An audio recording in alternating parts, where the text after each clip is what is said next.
Muy buenas noches, tengan todos ustedes y sean bienvenidos a este espacio titulado El ático del Kraken.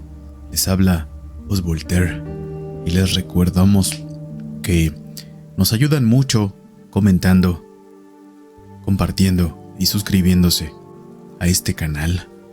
Eso nos ayuda muchísimo para seguir creciendo y seguirles trayendo relatos de esta calidad.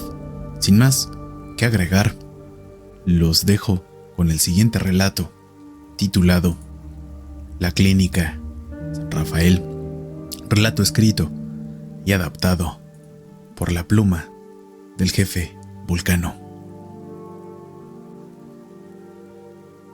Los religiosos de San Juan de Dios auspiciaron la construcción de este hospital para cubrir la alta demanda de atención para enfermos mentales en la Ciudad de México. La zona de Tlalpan, justo a un costado de la Avenida de los Insurgentes, fue el lugar idóneo para edificar este sueño.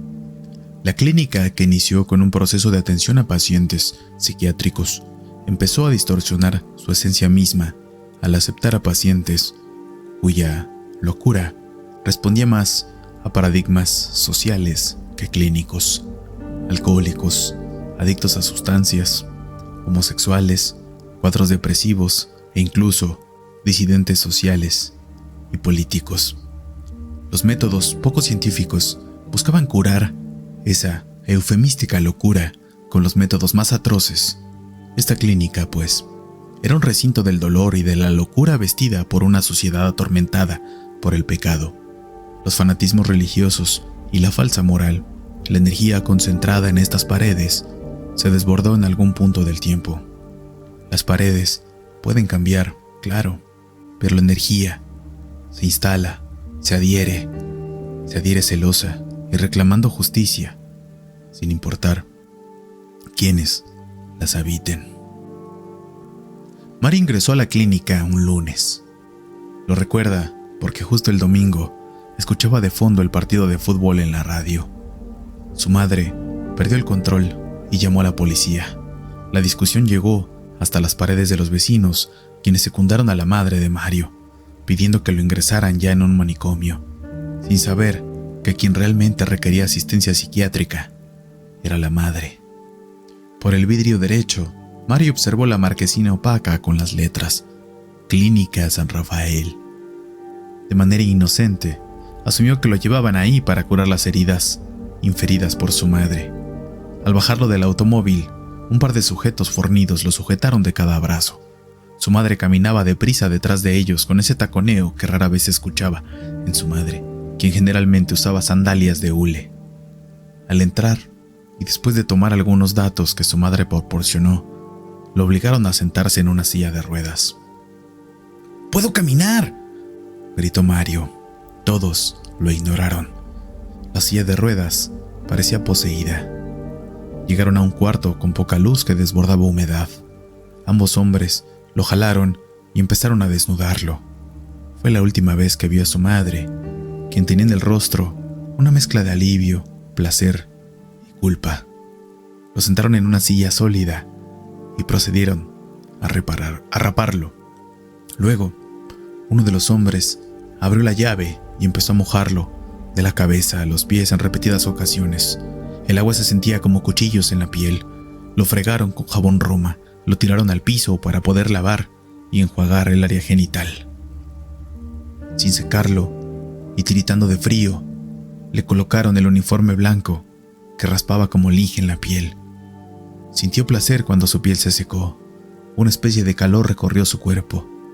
Lo llevaron a una habitación sin ventilación. En ella solo había un pocillo de metal con agua y una cama maltrecha que al momento de sentarse crujió. Mario no sabía aún en qué lugar estaba.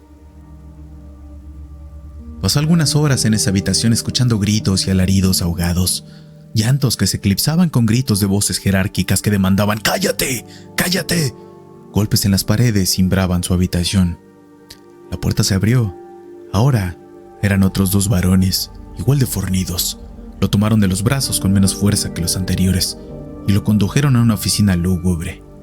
Le tomaron huellas dactilares y le hicieron firmar muchos documentos sin leerlos. Preguntó por su madre. No hubo respuesta. El doctor, con bata blanca bordada con el nombre Hospital San Rafael, le indicó a los hombres que lo escoltaban, que lo llevaran al pabellón de los imbéciles, siendo muy puntual en que mañana mismo debían iniciar con el tratamiento. Marcelo es uno de los tantos vigilantes del centro comercial Patio Tlalpan. Su mirada es de incredulidad cuando le explico que voy a hacerle unas preguntas para un canal de YouTube llamado El Ático del Kraken. No me cree y me ve obligado a abrir en mi celular el canal y mostrarle algunos audios. Soy malo para contar estas cosas, oiga, me dice Marcelo. No importa, Marcelo, tú cuéntame todo lo que has visto o escuchado aquí, y yo ya me arreglo con el relato, le digo, para calmar su desconfianza. Me pueden llamar la atención si me ven perdiendo el tiempo, me dice, algo esquivo. ¿Qué te parece si te doy mi correo celular y me mandas la información? Si quieres ya en tu casa para que estés tranquilo. Insisto, acorralándolo. Vas a ser famoso en un cuento, le digo con un guiño de ojo. Se ríe y acepta la petición. Mire, desde que entré aquí, hace 6 años, me dijeron que a toda hora pasaban cosas raras, pero que en la noche estaba más pesado el ambiente. Cuando me contrataron, no me advirtieron nada, eso sí. Yo fui preguntando, porque en las noches había cosas que yo no entendía. ¿Cómo cuáles, Marcelo? Hombre, me movían las cosas de su lugar. Luego, al hacer los rondines, veía sombras moviéndose. Al principio pensaba que eran reflejos. Como en el centro comercial está lleno de aparadores, esa era la explicación que me daba a mí mismo, ¿sabe? Para calmarme. Oye, Marcelo, pero son varios guardias, ¿no? Sí, nos quedamos 2, pero cada uno en un extremo de la plaza comercial. Solo nos comunicamos por radio y hacemos contacto en los rondines, pero solo unos minutos. ¿Y qué son esas sombras entonces, Marcelo? Son personas. He visto no solamente sombras, sino ya personas, así claritas, frente a frente. Y no hay noche en la que no se escuchen gritos. ¿Sabes qué era aquí, Marcelo? Pues dicen que un hospital, un manicomio. Me dice, riéndose nervioso. ¿Cómo se llamaba el manicomio? No sé. Se llamaba San Rafael, le digo con autoridad. Mario despertó con la esperanza de hacerlo en su casa. Lo sacaron al patio y los empezaron a bañar con manguera. Aún no amanecía. Los imbéciles corrían de un lado a otro gritando como niños a quienes los persigue el señor del costal. Muchos resbalaban y caían de bruces, rotando el chorro de sangre de sus testas. Cuando no tenía el chorro de agua en la cara, no paraba de gritar que no estaba loco. Los cuidadores se reían de mí. Intentaba hacerles plática de forma coherente, pero me trataban como a los demás. Patadas y golpes en la cabeza con los nudillos. Les preguntaba si estaba en la cárcel o en un manicomio y se reían a carcajadas de mí. Desnudo, me llevaron a un pasillo muy largo. El piso se sentía tibio. Entré en un cuarto con una semi-inclinada. Había cinturones de cuero y un arillo metálico. Sobre las sábanas purulentas con manchas de orines, me ordenaron que me subiera. Me negué. Me llovieron golpes en el rostro y en el abdomen. Me entreparon doblado y sin aire. Me colocaron las correas de cuero en los tobillos y en las muñecas. Los ajustaron tan fuerte que me cortaban la circulación. Entró un doctor y ajustó el aparato que estaba junto a la cama. Me pusieron 2 electrodos en la cabeza. Yo le imploraba al doctor que no lo hiciera. Incluso le decía que me evaluara. Son electrodos, ¿verdad? Le dije para que se diera cuenta de mi intelecto y de mi ausencia de locura. Me ignoró el médico. Esta terapia produce convulsiones. Yo no necesito de esto. Yo soy alcohólico y también consumo enervantes. Soy muy agresivo cuando estoy bajo los efectos del alcohol, pero no estoy loco. Una punzante sensación entró por su rostro, particularmente por los ojos. y lo recorrió hasta sus pies desnudos. El zumbido que producía la máquina solo lo escuchaba cuando cesaban las descargas eléctricas. Con la segunda descarga, su vejiga no aguantó y se orinó. Le gritó al doctor que la terapia electroconvulsiva había sido implementada en Italia en 1938 por el doctor Cerletti. Mario asumía que su única salida de este manicomio era demostrarles que no estaba loco, que era cuerdo, y no solamente cuerdo, sino que era cognitivamente normal. El doctor se acercó a Mario y le dijo al oído: «Aquí te vas a volver loco», para después regresar a la liberación de 100 voltios sobre aquel cuerpo lánguido. Mario regresó a su celda con la quijada trabada. Aún no podía controlar la saliva que caía de la comisura de la boca hasta el piso. Tardó varios minutos en distinguir detalles en las paredes. Aún estaba encandilado por la luz de la habitación de electroshock. Cerró los ojos hasta que la rutina lo volvió a despertar. Después del baño con agua helada, sabía que cuando le daban caldo de pollo frío, no le tocaba sesión electroconvulsiva. Una mañana, llamó su atención ver, caminando en medio del patio, a un sacerdote. Pensó que quizás se trataba de algún paciente fallecido. Con el tiempo, se acostumbró a aquella presencia religiosa sistemática, hasta que una noche en la celda contigua supo la razón de aquellas visitas sacerdotales. «Mire, le presento a don Jorge Quesada. Es el jefe de vigilancia», me dice Marcelo, intimidado por la mirada de su jefe. «Mucho gusto, señor Jorge. Estoy aquí platicando con Marcelo sobre el manicomio que existió aquí», le digo echándome un poco la culpa. «Ah, usted sí sabe lo que era aquí», contesta don Jorge, intrigado. «Sí, claro, era el Hospital Psiquiátrico San Rafael. Seguro usted sabe mucho sobre el tema, ¿verdad?», le digo en tono adulador. «Sí, joven. Pero, ¿por qué el interés?». «Ah, es para un canal de YouTube. Narramos experiencias y hechos paranormales», le digo repitiendo el mismo procedimiento que hice con Marcelo en mi celular. ¿Sabe cuándo cerraron el hospital? Sí, en el 2009, si no me equivoco. Y por ahí del 2014, 2015, empezaron a construir el centro comercial. ¿Usted recuerda el edificio abandonado? Sí, claro. Y era un nido de drogadictos y malvivientes. Estaba contando Marcelo que pasan cosas raras aquí tanto de día como de noche. Pues mire, yo entré como vigilante cuando abrieron la plaza. Y como usted sabe, durante la noche en lugares grandes se escuchan ruidos de materiales por los cambios de temperatura. Además, las construcciones nuevas se van asentando. Entonces para mí era normal. Hasta que una noche vi a un hombre caminando de un lado a otro, que se golpeaba con un muro y se iba en dirección contraria, y así repetía y repetía ese movimiento. Traía puesta una bata blanca y estaba descalzo. Hacía ruidos muy extraños. Pedía apoyo a seguridad pública. Pensaron que era un drogadicto. Cuando llegó el apoyo, ya no encontramos a nadie. No pudo haberse ido, porque todos los accesos estaban cerrados. Solo abrí uno por el cual entraron los elementos de seguridad.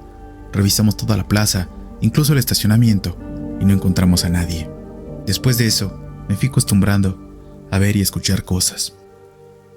Otra experiencia que recuerdo mucho es una madrugada que estaba de guardia con otro compañero que ya no trabaja aquí. Estaba sentado en el extremo sur de la plaza. Faltaban como 15 minutos para hacer mi recorrido. Escuché gritos muy fuertes, me paré de inmediato y con la linterna corrí hacia el lugar de donde venían los gritos. No veía a nadie, pero se escuchaba cada vez más fuerte. Conforme caminaba hacia las escaleras eléctricas centrales de la plaza, bajé apresurado. Los gritos venían del local de muebles. Ya no recuerdo cómo se llamaba esa mueblería. Iluminé con la lámpara hacia el interior. No se veía nada extraño, pero los gritos salían de ese local. Nosotros solo podemos abrir las cortinas de seguridad o puertas en caso de incendio. Así que me quedé con la duda de qué eran esos gritos. No era un quejido, sino gritos, como si estuvieran torturando a alguien. Le llamé por radio al otro compañero y él también los escuchó. Al otro día, cuando abrieron el local, entramos y todo estaba intacto. No había nadie. Mario, Pegó la oreja al muro contiguo. Identificó una voz sobria que se entrecortaba con los gemidos y gritos de Joaquín, uno de los pacientes más agresivos del pabellón. Lo había visto quizá un par de veces. Las ocasiones que se arriesgaban a dejarlo en el patio terminaban mal. Joaquín era de los que se lanzaban a mordidas y se le trababan las quijadas en su víctima, o bien terminaba azotando su cabeza contra el piso hasta que los cuidadores lo metían de nuevo en la camisa de fuerza.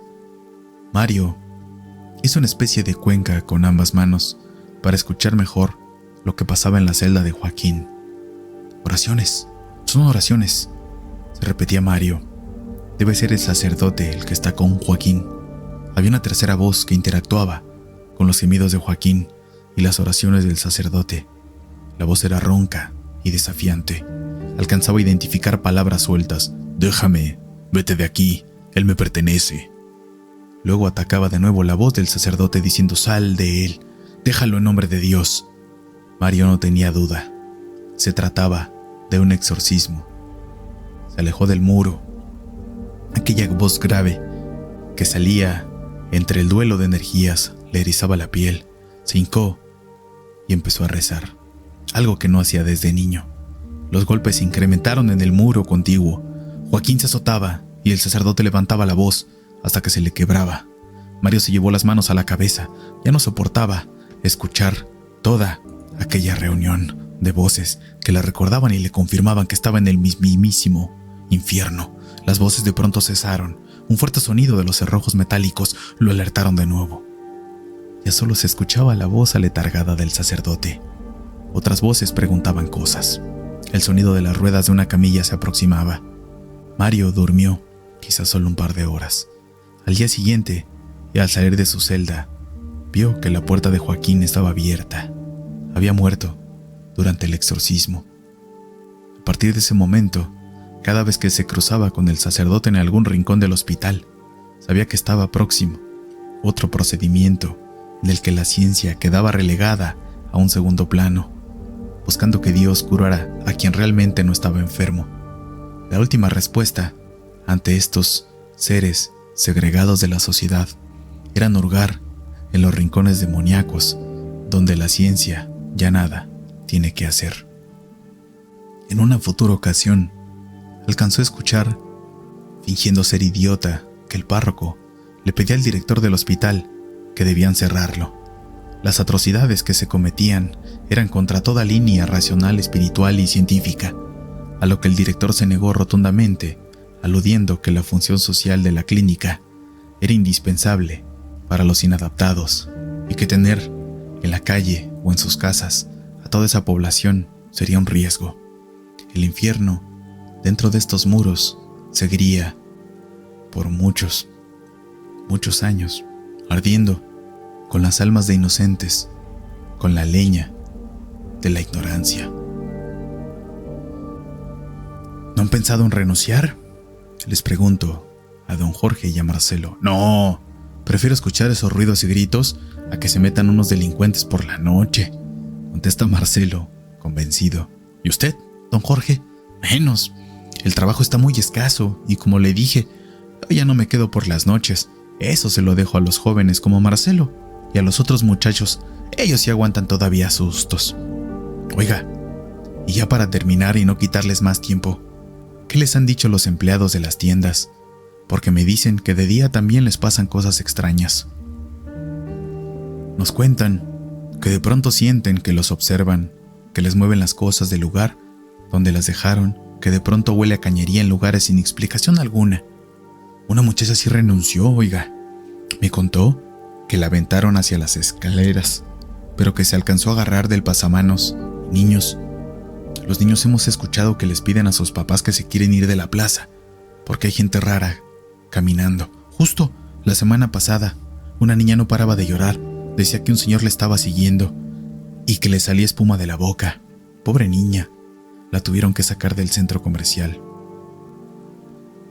A finales de la década de los 40, los ejidatarios de Santa Úrsula Xitla donaron un predio de 25,000 metros cuadrados a la orden religiosa San Juan de Dios, quienes construirían un hospital psiquiátrico.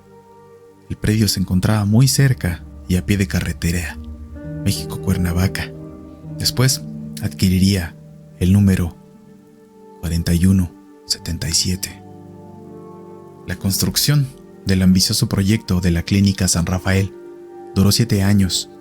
Comenzó a finales de la década de 1940 e inicios de 1950 y estaba a cargo de la empresa Sanatorios de México, S.A. Se inauguró el 5 de julio de 1957 y, para sorpresa de los vecinos, era una clínica psiquiátrica privada, lo que, a la postre, fomentaría tantas injusticias en sus ingresos y altas médicas. Existen testimonios como el de Mario. Oiga, joven, ¿y cuándo va a salir nuestro cuento en el canal? Yo les aviso y les mando el link. Oigan, y un favor, si pasa algo extraño, ¿me lo podrían contar, por favor? Sí, claro, mucho gusto. Cuídese, joven. Me despiden ambos guardias con amabilidad. No recuerdo cómo era antes de las sesiones de terapia electroconvulsiva. ¿Cómo me van a reponer 15 años de andarme arrastrando por el piso, con insomnio permanente, sufriendo la incapacidad de concentrarme más de 2 horas? ¿Cómo me pueden reponer lo que yo era y todo lo que no he podido realizar?, comentó Mario Cantú en una entrevista realizada por Excelsior. En la electroconvulsiva voz de Os Voltaire, y desde una habitación custodiada por el pánico de un par de electrodos para el ático del Kraken, el jefe Vulcano. No me queda más que agradecer a las personas que colaboraron con este relato. Muchísimas gracias por ser partícipes aquí en el canal del ático del Kraken. Muchas gracias al jefe Vulcano por transcribir estos testimonios, por la labor de investigación. Recuerden, nos ayudan mucho suscribiéndose al canal, activando la campana de las notificaciones, compartiendo y comentando este video. Sin nada más que añadir, yo soy Os Voltaire y les deseo buenas y terroríficas noches. Nos escuchamos la próxima semana aquí en el ático del Kraken.